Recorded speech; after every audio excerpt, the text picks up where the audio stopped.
বানাস little drama. একদিন সকালে বান্নাকে অস্বাভাবিক শান্ত দেখাচ্ছিল। ওর মা জিজ্ঞেস করলেন কি হয়েছে, আজ এত চুপচাপ কেন? বান্না ফিসফিস করে বলল, মা আজ আমি একটা নাটক করব। মা হেসে বললেন, নাটক? কোথায়? বান্না গম্ভীর মুখে উত্তর দিল, ঘরের ভেতরে একটা রাক্ষস আছে, আমি সেটাকে ধরব। মা ঠাট্টা করে বললেন, ওহ তাই বুঝি, যা খুশি করো, শুধু আমার কাজে বিরক্ত করো না। কিন্তু বান্না ততক্ষণে একটা পুরনো টুপি পরেছিল, গালে সাদা পাউডার মেখেছিল আর একটা লাঠি ধরেছিল।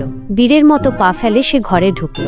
10 মিনিট পর হঠাৎ একটা চিৎকার শোনা গেল, মা রাক্ষসটা আমার পায়ে কামড় দিয়েছে। মা ছুটে গিয়ে দেখলেন কোনো রাক্ষস নয়, বরং বান্নার পা কোনায় পড়ে থাকা একটা পুরনো ঝাড়ুর কাঠিতে জড়িয়ে আছে। তিনি হো হো করে হেসে উঠলেন এবং বললেন, মনে হচ্ছে তুমি কোনো রাক্ষস শিকারী নও, তুমি তো দুর্ঘটনার রাজা।